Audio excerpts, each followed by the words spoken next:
अवधूत चिंतन श्री गुरुदेव दत्त। जय जय रघुवीर समर्थ। सद्गुरु चरणांना नतमस्तक होऊन आपण या निरूपणास सुरुवात करूया। समर्थांनी सांगितलेलं आहे की मनुष्याच्या जीवनामध्ये बघा अशी कोणती स्त्री असते की तिच्या हातचं अन्न जर तुम्ही खाल्लं तर तुमच्या जीवनामध्ये पाप निर्माण होतं। बघा असं कोणतं ठिकाण असतं की ज्या ठिकाणावर गेल्यानंतर बघा जशा प्रकारचं ते ठिकाण असेल तसे आपण होत जातो। बघा आपण कितीही पुण्यवान असू द्या पण त्या ठिकाणावर आपण गेल्यानंतर बघा त्या जागेचा प्रभाव असतो, तो प्रभाव आपल्यावर पडू लागतो। असं कोणतं ठिकाण आहे? अशा अनेक प्रश्नांची उत्तर आज या निरूपणामध्ये समर्थ तुम्हाला देणार आहेत। बघा समर्थांनी सांगितलेलं आहे की बघा कधीकधी आपण अशा वेळेमध्ये अशा टाईम टेबलमध्ये अन्न ग्रहण करत असतो। ते कोणत्या ठिकाणी अन्न ग्रहण करतो यावर सुद्धा खूप परिस्थिती अवलंबून असते। कधीकधी आपल्या पोटी अशी संतान जन्माला येतात ना की बघा पूर्ण खानदानाची आणि जीवनाची अधोगती निर्माण करतात। बघा बाप आणि आई, माता पिता बघा त्यांनी कधीही मांसाहार केलेला नसतो। अतिशय सुंदर स्वभावाचे दोघे असतात, पण कधीकधी अशांच्या बघा पोटी जन्माला येणारी मुलं असतात ना, एवढा दारोड्या आणि व्यसनाधीन निघतो। पण याला कारणं मात्र बघा कारणं असतात। त्याला कारण म्हणजे काय? बघा कधीकधी एखादा पापी मनुष्य असेल, बघा तुम्ही जरी पाप करत नसाल पण जरी तुम्ही त्याला पाप करण्यासाठी बघा त्याला तुम्ही प्रवृत्त करत असाल तर तो पापसुद्धा तुमच्या माथी लागतो। म्हणून आपण कोणाची संगत करावी अथवा कोणत्या ठिकाणावर राहावं, कुठलं अन्न खाऊ नये याची सर्व उत्तरं या निरूपणामध्ये तुम्हाला मिळणार आहेत। समर्थ सांगत आहेत की कधीकधी मनुष्याने काय बोलावं, कुठे बोलावं आणि कसं वागावं यावर सुद्धा पाप अवलंबून असतं। बघा तुम्ही ऐकलं असेल, निरूपणामध्ये भरपूर वेळा ऐकलं असेल, कुठे सत्संगामध्ये ऐकलं असेल। बघा एक गरुड असतो आणि गरुड बघा जेव्हा सापाची शिकार करतो तेव्हा उंच आकाशामध्ये घेऊन जातो आणि त्या आकाशामध्ये आपली शिकार घेऊन जात असताना त्या पायांमध्ये बघा पकडून ठेवतो सापाला आणि खाली जमिनीवर बघा एक शुभ लग्न कार्य चालू असतं आणि त्या लग्न कार्याचा स्वयंपाक तिथे मोठ्या प्रमाणामध्ये बनलेला असतो। आणि तो स्वयंपाक बनलेला असताना जेव्हा गरुड या सापाला घेऊन जात असतो ना, तेव्हा त्या सापाच्या तोंडातून विष असतं त्या स्वयंपाकामध्ये पडलं जातं आणि स्वयंपाकामध्ये जेव्हा ते पडलं जातं तेव्हा सर्व अन्न विषमय होऊन जातं आणि ते विष झालेलं अन्न पूर्ण लोक बघा खातात आणि ती सर्व लोक मरून जातात। मग यमराजाला प्रश्न पडतो की या सर्व लोकांच्या पापाचा वाटेकरी कोण? बघा कारण जेव्हा गरुड शिकार करून बघा तो साप असतो तो बघा एका झाडावर घेऊन चाललेला असतो तेव्हा त्याची प्रवृत्ती आहे शिकार करणं, त्याच्यामुळे त्याच्या माथीसुद्धा ते पाप नव्हतं।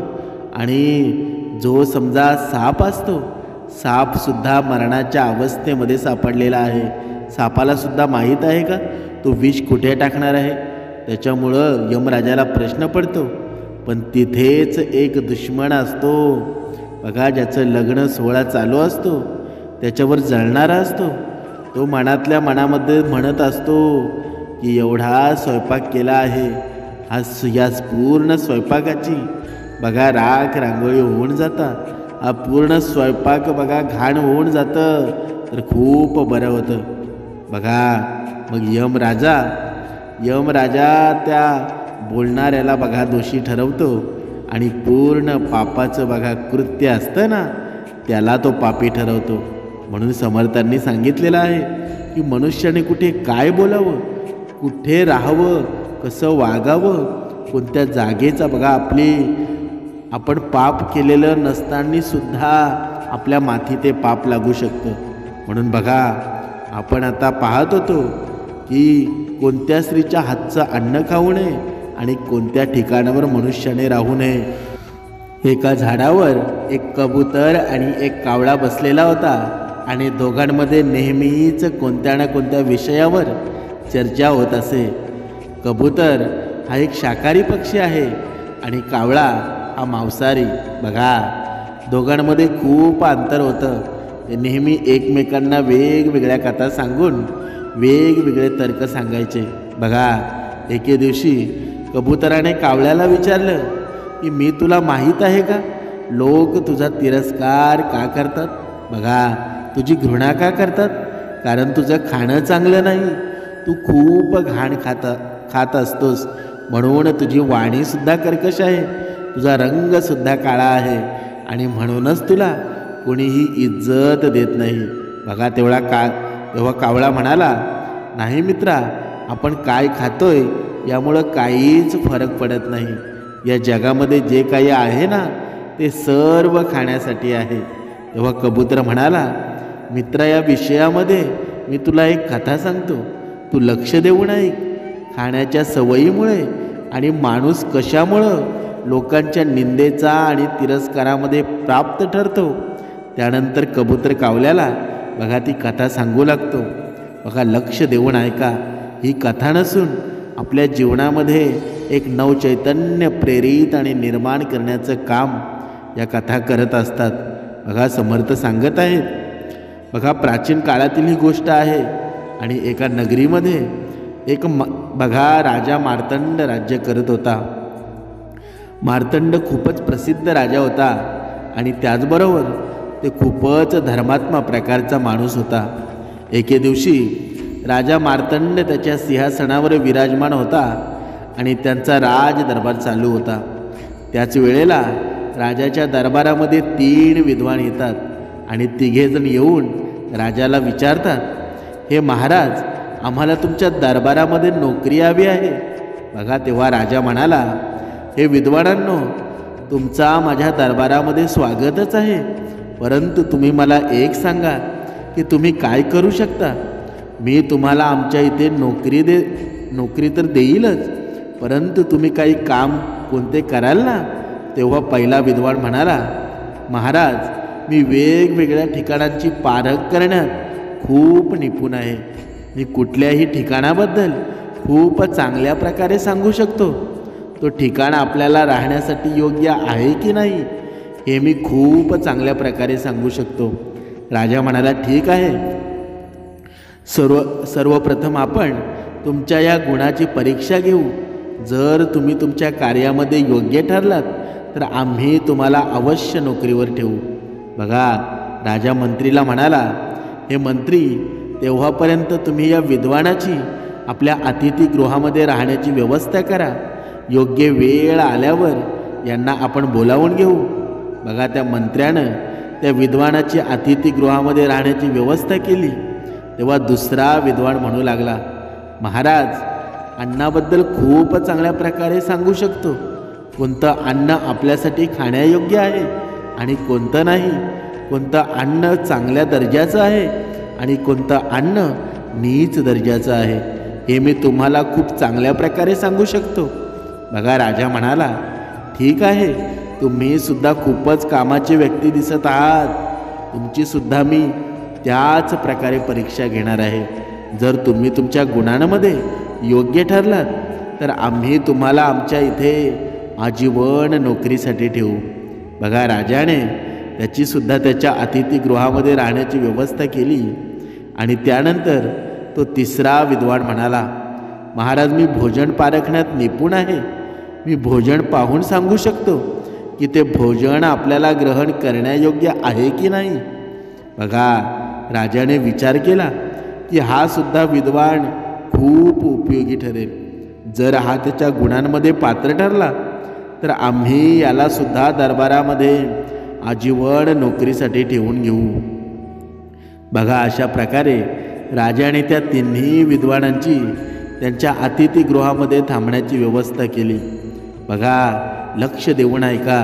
तुमच्या जीवनाचं सार या कथेमध्ये आहे. बघा, हळूहळू वेळ पुढे सरकत होता आणि एके दिवशी मार्तंड राजाने कुठेतरी बाहेर जाण्याचं ठरवलं. त्यांनी विचार केला की कुठेतरी बाहेर फिरायला जायचं हवं. फिरण्याच्या उद्देशाने ते बाहेर निघाले तेव्हा राजाने जो ठिकाण पारखणारा विद्वान होता त्याला त्याच्यासोबत घेतलं. चालत चालत राजाला संध्याकाळ झाली आणि महाराजांनी विचार केला की रात्री पुढे चालणं योग्य नाही आणि म्हणूनच इथे थांबावं. आजची रात्र आपण इथेच व्यतीत करावी आणि सकाळ झाल्यानंतर आपण पुढच्या मार्गाला लागू. बघा, तेव्हा तो विद्वान म्हणाला, महाराज, जशी तुमची इच्छा, तुम्ही जिथे थांबू इच्छिता मी सुद्धा तिथे थांबेन. तेव्हा राजानं पाहिलं की जवळच एक खूपच सुंदर असं गाव होतं आणि त्या गावाबाहेर एक सुंदर अशी झोपडी होती आणि त्या झोपडीच्या बाहेर 4-5 खाटा होत्या. राजानं पाहिलं की तिथे खाटा तर आहेतच, परंतु तिथे कोणीही राहत नाही. त्या झोपडीच्या शेजारी बघा महादेव भोलेनाथांचं एक सुंदर असं मंदिर होतं. राजाने जेव्हा ते सर्व पाहिलं तेव्हा त्यांना खूपच आश्चर्य वाटला, कारण तिथे मंदिरात कोणीही पुजारी नव्हता किंवा त्या झोपडीमध्ये किंवा खाटांवर बसणारा कोणी व्यक्तीसुद्धा नव्हता. त्यानंतर राजाने विचार केला की काहीच हरकत नाही, आपल्याला या गोष्टीचं काय देणं घेणं आहे. बघा, आपल्याला फक्त रात्र व्यतीत करायची आहे. राजा त्याच्या विद्वानाला म्हणाला, हे विद्वान, आपण आज जर या झोपडीमध्ये थांबायचं आहे, कारण जर गावामध्ये आपण थांबण्याचा निर्णय घेतला तर एखाद्याच्या घरामध्ये थांबण्याचा निर्णय घेतला तर त्याला उगाचच आपल्यामुळे अडचण निर्माण होईल. त्याच्याकडे जर आपल्याला झोपण्यासाठी पुरेसे अंथरूण नसतील तर त्या माणसाला उगाचच वाईट वाटेल. आपण नेहमी या गोष्टीची काळजी घ्यावी की जेव्हा पण आपण एखाद्या मित्राकडे किंवा नातेवाईकाकडे राहण्यासाठी जातो तेव्हा आपण एकदा त्याच्या घराच्या स्थितीचा नक्की विचार करावा. बघा, कित्येक वेळा काय होतं, आपण मागचा पुढचा कधीच विचार करत नाही. एखाद्याच्या घरी राहण्यासाठी जातो आणि त्याच्याजवळ जसं असतं त्याच्या परीनं जसं शक्य आहे त्या पद्धतीने तो आपलं स्वागत सत्कार करत असतो, परंतु अनेक वेळा त्याला लज्जास्पदसुद्धा वाटत असतं आणि म्हणूनच कुठेही जाण्यापूर्वी त्याच्या घराच्या परिस्थितीचा व्यवस्थित विचार करूनच जायला हवं. बघा, राजाचं हे बोलणं ऐकून विद्वान म्हणाला, ठीक आहे महाराज, जशी तुमची इच्छा, आपण इथेच थांबूया. बघा, राजा आणि विद्वान त्या झोपडीजवळ थांबले आणि राजा आणि विद्वान जेव्हा त्या खाटांवर झोपतात, जेव्हा मध्यरात्र होते तेव्हा राजाला एक खूपच भयानक स्वप्न पडतो. स्वप्नामध्ये राजा पाहतो की राजा मार्तंड आपल्या स्वतःच्या हाताने त्यांच्या आईची हत्या करत आहेत. असा भयानक स्वप्न पाहून राजाची झोपच उडून जाते. राजा ताबडतोब हाडबडून खाटेवर उठतो. बघा, उठून बसतो. त्याच्या कपाळावर घाम फुटलेला असतो. राजा मार्तंड खूपच घाबरलेले होते आणि घाबरलेल्या स्वरात राजा त्याच्या विद्वानाला उठवतो आणि म्हणतो, हे विद्वान, आम्हाला आता ताबडतोब घरी जायला हवं. मला असं वाटत आहे की राजमातेवर खूप मोठं संकट आलेलं आहे. तेव्हा तो विद्वान म्हणाला, महाराज, तुम्ही शांत व्हा. महाराज, आपल्याला घरी जाण्याची काहीच गरज नाही, कारण जसं तुम्ही विचार करत आहात ना ते मला आधीपासूनच माहीत आहे. तेव्हा राजा म्हणाला, तुम्हाला माहीत आहे का? तुम्हाला काय माहीत आहे? तेव्हा तो विद्वान म्हणाला, राजन, तुम्ही जे काही तुम्हाला भयभीत करणारं जे स्वप्न पाहिलं आहे ते सर्व या स्थानाचा प्रभाव आहे. तुमच्या मातेवर कोणत्याही प्रकारचं संकट आलं नाही. इथे भगवान भोलेनाथांचं मंदिर आहे, परंतु हे महाराज, या मंदिराच्या परिसरात राहणाऱ्या पुजाऱ्यानं त्यांच्या आईची हत्या केली होती आणि म्हणूनच तुम्हाला भयभीत करणारं असं स्वप्न दिसलं आहे. बघा, हे ऐकून राजाला खूपच आश्चर्य वाटलं. राजा म्हणू लागला, या ठिकाणाचा प्रभाव हे कसं असू शकतं? तेव्हा राजा विद्वानाचं बोलणं सत्य आहे की नाही हे जाणवून घेण्यासाठी सकाळ होता. गावातील काही लोकांना बोलावून घेतो आणि त्यानंतर महाराज त्यांना म्हणू लागले, हे गावातील लोकांनो, इतकं पवित्र स्थान आहे, परंतु इथे कोणीही पुजारी दिसत नाही. त्याचबरोबर जेवण बनवण्यासाठी कोणी आचारीसुद्धा नाही. जर इथे भोलेनाथांचं मंदिर आहे, मग इथे पुजारीसुद्धा असायला हवा होता. बघा, राजाने विचारलं तर गावातील लोक म्हणू लागले, महाराज, या मंदिरामध्ये पूर्वी एक पुजारी राहत असे. एके दिवशी पुजाऱ्याने कुठल्या तरी गोष्टीवर क्रोधित होऊन स्वतःच्याच आईची हत्या केली आणि त्याच पापामुळे हे स्थान अपवित्र झालं आहे. आम्ही या स्थानावर दर्शन घेण्यासाठी सुद्धा कधीच येत नाही. राजाचं हे बोलणं ऐकलं तेव्हा राजाने त्यांच्यासोबत आलेल्या ठिकाणांची पारख करणाऱ्या विद्वानाला खूपच शाबासकी दिली आणि राजासाहेब त्या विद्वानाला म्हणू लागले, हे विद्वान, तू खरंच तुझ्या गुणांमध्ये अगदी निपुण आहेस. आता मी तुला माझ्याजवळ नोकरीवर ठेवणार आहे. आणि त्यानंतर राजासाहेब त्या विद्वानासोबत त्याच्या राज्यामध्ये परत येतात. बघा, लक्ष देऊन ऐका. राजाने घरी येऊन पाहिलं तर त्यांची माता अगदी सुखरूप होती. आईला पाहून राजा खूपच आनंदित झाला आणि त्यानंतर जाऊन राजा सिंहासनावर विराजमान होतो. त्यानंतर बघा, राजानं ठिकाणांची पारख करणाऱ्या त्या विद्वानाला बोलावलं आणि भर दरबारामध्ये राजासाहेब त्याबद्दल म्हणू लागले, हे दरबारातील सदस्यांनो, इथून गेल्यानंतर आम्ही एका ठिकाणावर थांबलो होतो व त्या ठिकाणाबद्दल या विद्वानाने सांगितलं की त्या ठिकाणावर काही वर्षापूर्वी हत्या झाली होती. हे स्थान राहण्यायोग्य नाही, हे अपवित्र स्थान आहे. खरं तर तिथे भोलेनाथांचं मंदिर होतं. पुढे राजसाहेब आले आणि म्हणाले, जेव्हा मी तेथील लोकांना विचारलं तेव्हा त्यांनी मला सांगितलं, महाराज, या मंदिरामध्ये राहणारा पुजारी एक खूपच क्रूर व्यक्ती होता. त्याने त्याच्या मातेची हत्या केली होती आणि विद्वानाची ही गोष्ट पूर्ण सत्य निघाली. त्यानंतर राजाने त्या विद्वानाला विचारलं, हे विद्वान, तुम्हाला हे कसं माहीत पडलं की ते ठिकाण राहण्यायोग्य नव्हतं? तेव्हा विद्वान म्हणू लागला, हे महाराज, आपण ज्या ठिकाणावर राहतो तेव्हा त्या ठिकाणाचा प्रभाव त्या वेळेपासून व्हायला सुरुवात होतो जेव्हापासून आपण तिथे राहायला सुरुवात करतो. महाराज, तुम्ही जर गंगास्नान करण्यासाठी गेलात तर तुमच्या मनामध्ये चांगले विचार येतील. तुम्ही जर स्मशानभूमीमध्ये जाल तर तिथे काही वेगळे विचार येतील. तुम्ही जर मंदिरामध्ये गेलात तर देवाच्या भक्तीचे विचार येतील. आणि जर तुम्ही एखाद्या दारूच्या अड्ड्यावर गेलात तर तुमच्या मनामध्ये तेथील वाईट वातावरण भरून जाईल. महाराज, जर तुम्ही युद्धभूमीवर गेलात तर तुमच्या मनामध्ये रणभूमीचे विचार येतात. म्हणून हे राजन, स्थानाचं खूप जास्त महत्त्व असतं. प्रत्येक स्थानाचा, ठिकाणाचा प्रभाव वेगवेगळा असतो. तिथे घडणाऱ्या घटना त्या ठिकाणाला प्रभावित करत असतात.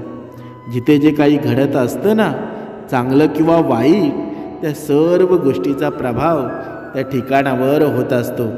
जर आपण अशा ठिकाणावर गेलो तर तेथील वातावरण त्या ठिकाणाप्रमाणे आपल्याला बनवण्याचा प्रयत्न करत असतो. ज्या ठिकाणावर जो व्यक्ती राहतो त्या व्यक्तीला त्या ठिकाणाचे वातावरण त्याचप्रमाणे बनवत असतं. आणि म्हणूनच नेहमी मनुष्याला हा सल्ला दिला जातो की नेहमी त्याच्या राहण्याचं ठिकाण सुंदर आणि पवित्र असावं. चारही बाजूचं वातावरण स्वच्छ असावं. तिथे राहणारे लोक धार्मिक आणि सज्जन असावेत. तिथे कोणत्याही प्रकारचे व्यसनी नसावेत. जिथे कुठल्याही जीवावर हिंसा केली जात नसावी. तिथे चरित्रवान लोक राहत असतात. जर तुम्ही एखाद्या नवीन ठिकाणी राहण्यासाठी जात असाल तर त्या ठिकाणाचा इतिहास आजूबाजूच्या लोकांकडून माहीत करून घ्या. कारण तुम्ही ज्या ठिकाणी राहता, तुम्ही आणि तुमची मुलं त्या ठिकाणासारखी बनून जातात. आणि हेच सत्य आहे. पुढे तो विद्वान म्हणू लागला, महाराज, तुम्हाला माहीत आहे का मी त्या ठिकाणाबद्दल कशा प्रकारे अंदाज बांधला? जसा मी त्या ठिकाणावर माझं पाऊल ठेवलं तेव्हा माझ्या मनामध्ये वेगवेगळ्या प्रकारचे अपराध, हत्या या प्रकारचे विचार येऊ लागले. माझे विचार एकाएकी बदलले. माझ्या मनामध्ये हिंसात्मक गोष्टी येऊ लागल्या. तेव्हा मी समजून गेलो की या ठिकाणावर नक्कीच कोणीतरी कोणाची तरी हत्या केली आहे. त्या विद्वानाचं बोलणं ऐकून राजा खूपच प्रसन्न झाले आणि राजाने त्याच्याजवळ त्या विद्वानाला आजीवन नोकरी दिली. बघा, राजाने त्या ठिकाण पारखणाऱ्याला त्या विद्वानाची परीक्षा तर घेतली होती, परंतु अजून 2 विद्वान बाकी होते. बघा, राजाचा एक प्रसिद्ध व्यापारी होता. तो राजासाठी अन्नधान्य घेऊन येत असे. एके दिवशी तो 500 क्विंटल तांदूळ घेऊन राजाजवळ आला होता आणि राजाला म्हणाला, हे राजा, मी राज्यासाठी 500 क्विंटल तांदूळ घेऊन आलो आहे. हे राजन, हे खूपच चांगल्या प्रतीचे तांदूळ आहेत आणि म्हणूनच त्यांची किंमत तुम्हाला जास्त द्यावी लागेल. राजा म्हणू लागले, ठीक आहे, मला सांगा तुम्ही कसले तांदूळ आणले आहेत. त्यानंतर राजाने आणि राजाच्या अन्य दरबारातील सदस्यांनी ते तांदूळ पाहिले. तेव्हा ते तांदूळ खूपच चांगल्या प्रतीचे दिसत होते, चमकणारे आणि स्वच्छ होते. तेव्हा राजाचे मंत्री म्हणू लागले, महाराज, हे तांदूळ तर खूपच सुंदर आहेत, चांगल्या प्रतीचे दिसत आहेत आणि चांगल्या प्रतीचे सुद्धा आहेत, यामध्ये कोणताही संदेह नाही. आम्हाला तर असं वाटत आहे की तुम्ही त्यांच्याकडे जेवढे पण तांदूळ असतील ते सर्व घेऊन या तांदळांचा साठा करून ठेवावा. हे तांदूळ खराब होणार नाहीत. बघा, त्याच वेळेला राजाच्या मनामध्ये एक विचार आला की आमच्या अतिथीगृहामध्ये एक विद्वान थांबला आहे जो अन्नाची पारख करण्यामध्ये निपुण आहे. मी जर हे धान्य त्या विद्वानाला दाखवलं तर यामुळे त्या विद्वानाची सुद्धा परीक्षा होईल आणि आम्हाला सुद्धा योग्य धान्य मिळेल. बघा, कित्येक वेळेला काय होतं की जी खूपच चमकदार गोष्ट असते ना, ती सर्वात वाईट गोष्ट निघत असते. जे पण आसुरी प्रवृत्तीची लोक असतात ते अशाच प्रकारे त्यांची चमचमाट ठेवत असतात, जेणेकरून ते साध्या भोळ्या माणसांना त्यांच्या जाळ्यामध्ये अडकून शकतील. बघा, मार्तंड राजाने आदेश दिला की अन्नाची पारख करणाऱ्या त्या विद्वानाला बोलवण्यात यावं आणि त्यानंतर अन्नाची पारख करणाऱ्या त्या विद्वानाला बोलवण्यात आलं आणि त्याला सांगितलं, हे विद्वान, तुम्ही हे तांदूळ पारखून पहा की हे धान्य कसं आहे, हे धान्य आम्ही खरेदी करावं की नाही. बघा, त्या अन्नाची पारख करणाऱ्या विद्वानाने ते तांदूळ हातात घेतले व जसे त्याने तांदूळ हातात घेतले तसा ताबडतोब तो राजाला म्हणाला, हे राजन, या धान्याची काळजी घेणारा, वाढवणारा आणि धान्य काढणारा एक चोर आहे आणि म्हणूनच जर तुम्ही हे धान्य खरेदी केले तर आपल्या राज्यामध्ये, सेनेमध्ये आणि मंत्र्यांमध्ये चोरीची भावना जागृत होईल. जेव्हा राजसाहेबांनी त्या विद्वानाचं हे बोलणं ऐकलं तेव्हा राजसाहेबसुद्धा हैराण झाले. ते ताबडतोब त्या व्यापाऱ्याला म्हणाले, हे व्यापारी, तुम्ही हे चोरीचे धान्य कुठून घेऊन आला आहात. तेव्हा तो व्यापारी म्हणाला, नाही महाराज, मी तुमचा जुना व्यापारी आहे आणि तुमच्यासाठी मी हे धान्य नेहमीच घेऊन येत असतो.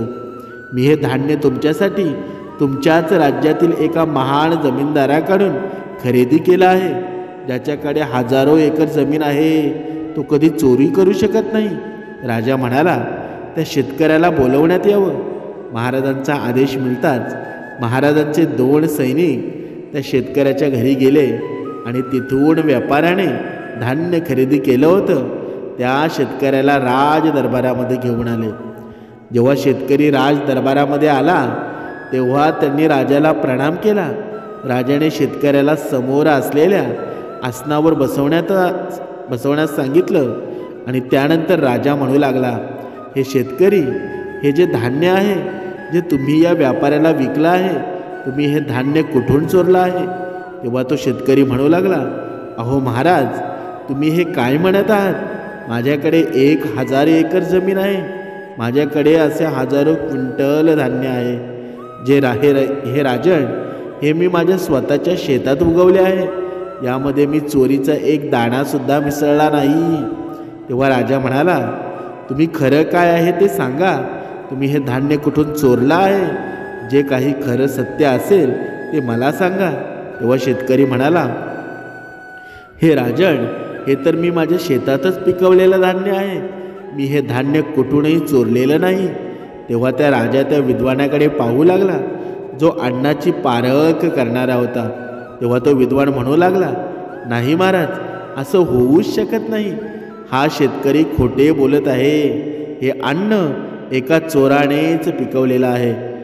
जेव्हा विद्वान असे म्हणाला, तेव्हा तो शेतकरी म्हणाला, हो महाराज, तुमचा हा विद्वान अगदी योग्य म्हणत आहे. महाराज, माझ्याकडे हजारो एकर जमीन आहे, पण मी एकटा त्या जमिनीवर धान्य पिकवू शकत नाही. एके दिवशी एका राजाजवळून एक खूपच शातीर चोर फरार झाला आणि त्या चोराने त्याचा वेषांतर केला आणि त्यानंतर तो माझ्याजवळ आला. त्याने मला त्याची सर्व हकीकत सांगितली. त्याने सांगितलं की तो एका राजाच्या जेलमध्ये कैदी होता आणि राजाच्या जेलमधून सुटून तो माझ्याकडे आला आहे. तुम्ही मला तुमच्या जवळ ठेवा, मला काहीच नको, फक्त अन्न आणि वस्त्र द्या. तो चोर मला म्हणाला, मी तुमचं सर्व काम करेन.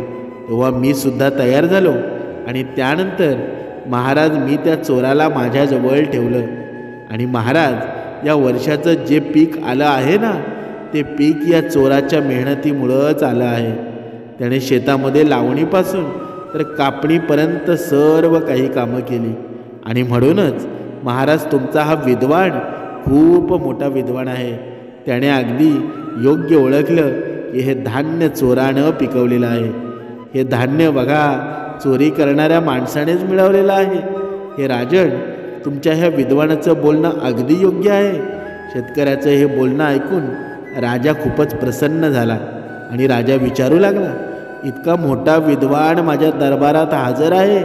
राजाने त्या अन्नाची पारख करणाऱ्या विद्वानाला विचारलं, हे विद्वान, मला हे सांगा, तुम्ही हे धान्य हातात घेतात लगेच कसं ओळखलं की हे धान्य चोराने मिळवलेलं आहे? बघा, खरं तर हे धान्य खूपच उत्तम प्रतीचं आणि चमकदार आहे. तेव्हा तो विद्वान म्हणू लागला, राजन, जेव्हा मी हे धान्य हातामध्ये घेतलं, तेव्हा हातामध्ये धान्य घेतल्यानंतर माझ्या मनात विचार आले की हे धान्य तर सोन्यासारखं चमकत आहे. आणि जेव्हा मी हे पाहिलं, तेव्हा माझं ध्यान तुमच्या महालाकडे गेलं, ज्या महालावर सोन्याचा कळस लावलेला आहे. माझे लक्ष त्या स्वर्ण कळशाकडे गेलं. परंतु हे राजन, त्याच वेळेला माझ्या मनामध्ये हा विचार आला की मी या राजाची नोकरी का करू? मी राजाच्या या स्वर्ण कळशाला चोरी करून घेऊन जातो, ज्यामुळं माझ्या कित्येक पिढ्यानपिढ्या बसवून खाऊ शकतील. परंतु हे राजन, मी माझ्या पूर्ण आयुष्यामध्ये कधीच चोरी केली नाही. परंतु जसं हे धान्य मी हातात घेतलं, माझ्या मनामध्ये चोरी करण्याचा विचार आला. विद्वान लोक नेहमीच म्हणत असतात, जसं अन्न खाल ना, तसं तुमचं मन होऊन जाईल. अर्थातच तुम्ही ज्या प्रकारे अन्न ग्रहण करता, त्याच प्रकारे तुमचं मन होत असतं. बघा, त्या राजा त्या विद्वानाचं बोलणं ऐकून खूपच प्रसन्न झाले आणि त्यालासुद्धा कायमस्वरूपी त्यांच्या दरबारामध्ये नोकरीवर ठेवून घेतलं. बघा, अशा प्रकारे आणखी काही वेळ गेला आणि राजाच्या दरबारामध्ये नोकरी मागण्यासाठी कोणी ना कोणी सारखं येत असे.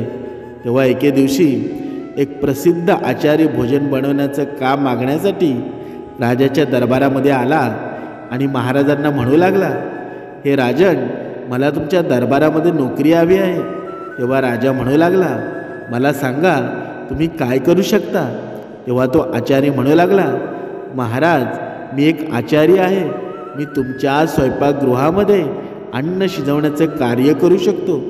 महाराज, मी खूपच स्वादिष्ट, खूप चांगल्या प्रतीचे अन्न बनवू शकतो.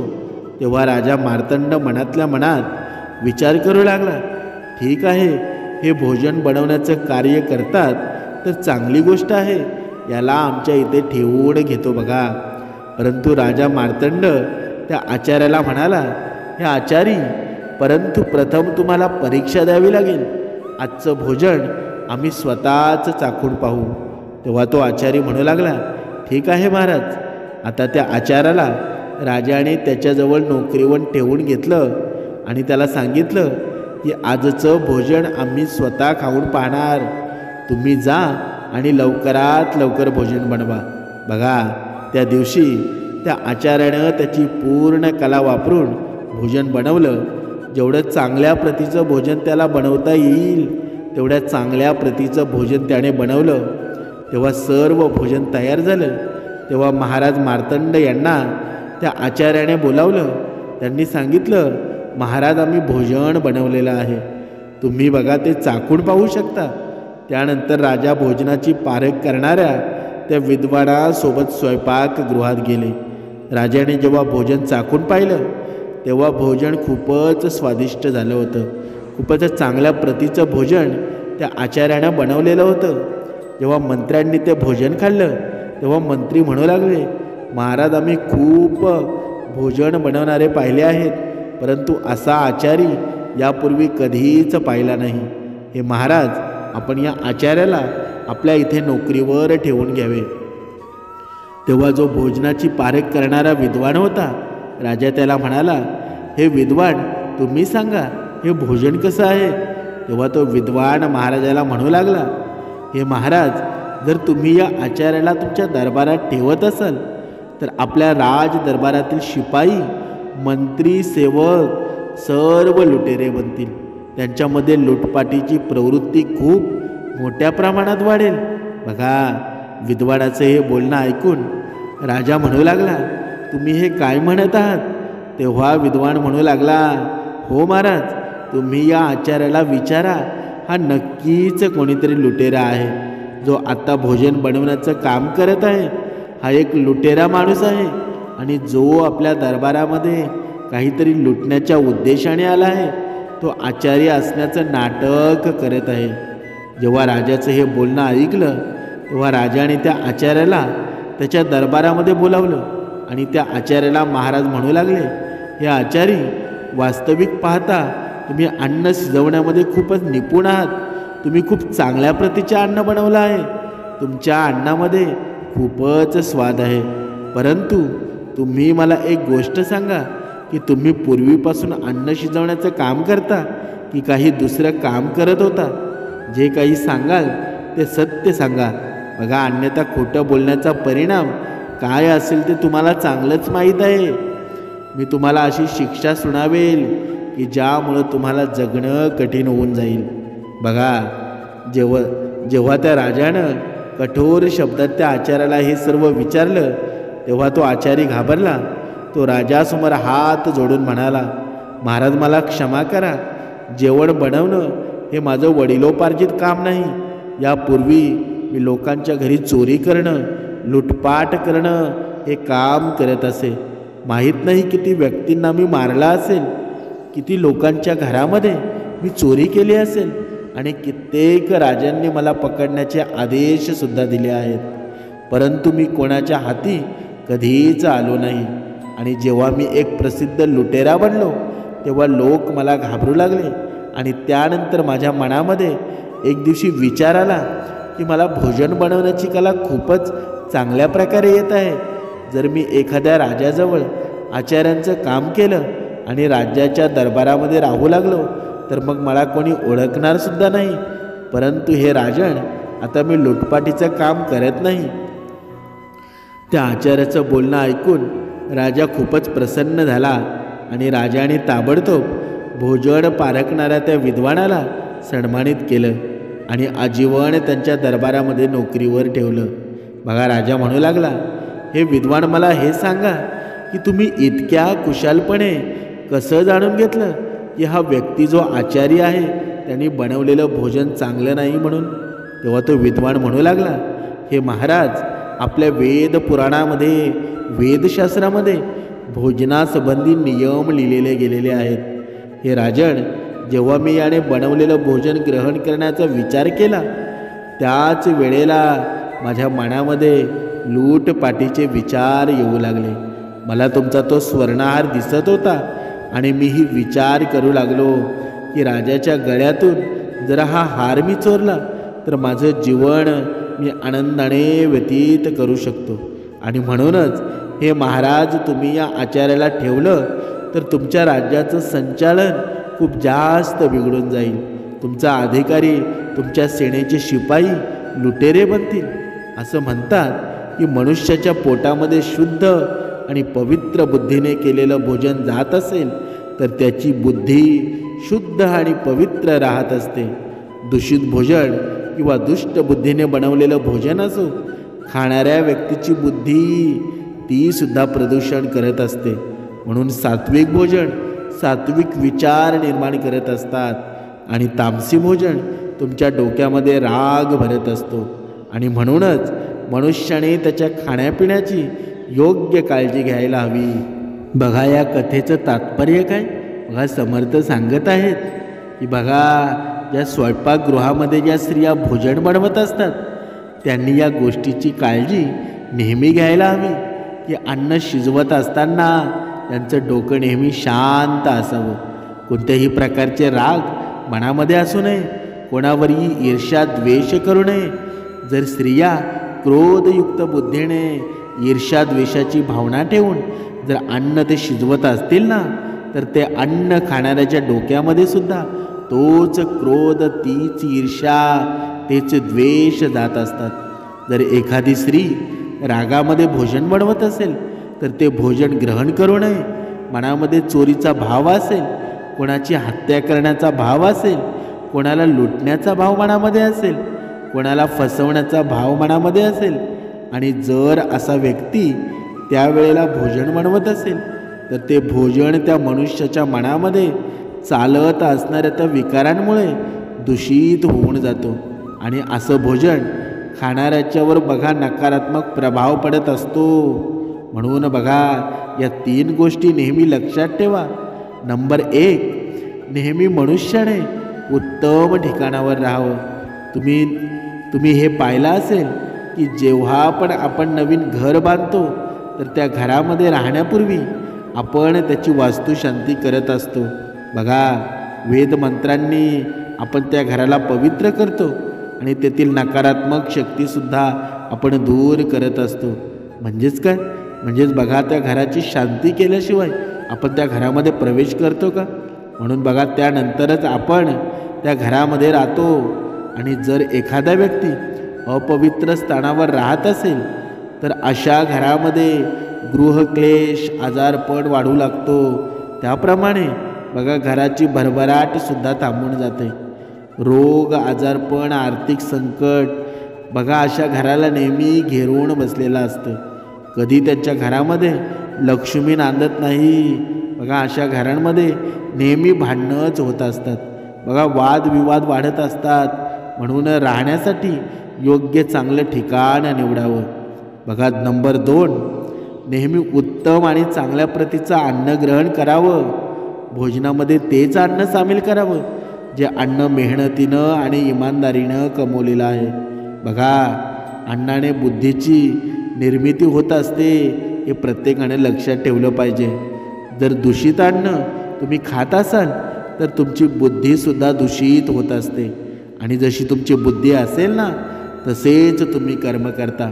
जर तुम्ही लूटपाटीचे अन्न खात असाल तर तुमच्या डोक्यामध्ये सुद्धा लूटपाटीचे विचार येऊ लागतात. जर तुम्ही चोरीचे अन्न खात असाल तर तुमच्या बुद्धीमध्ये सुद्धा चोरीचे विचार येत असतात. आणि म्हणूनच असं अन्न खावं ज्यामध्ये मेहनत आणि इमानदारी असते. बघा नंबर 3, जर तुम्ही एखाद्या चुकीच्या व्यक्तीने तयार केलेले अन्न खाल्लं तर त्याचे अवगुण तुमच्यामध्ये प्रवेश करत असतात. बघा असं म्हणतात की भोजन करण्याचे सुद्धा अनेक नियम आहेत. पापी माणसाने बनवलेलं अन्न खाल तर त्या पापाचा काही अंश तुमच्यामध्ये सुद्धा येतो. आणि हिंसक व्यक्तीच्या हाताने बनवलेले जर तुम्ही अन्न खाल्लं ना तर तुमची बुद्धीसुद्धा हिंसक बनत असते. आणि म्हणूनच भोजन करताना अशा गोष्टींची काळजी नक्कीच घ्यावी. समर्थ इथे सांगत आहेत की बघा काही भक्त मंडळी असतात. बघा रोज उपासना करतात, श्रवण करतात, सर्व काही योग्य पद्धतीने चालू असतं.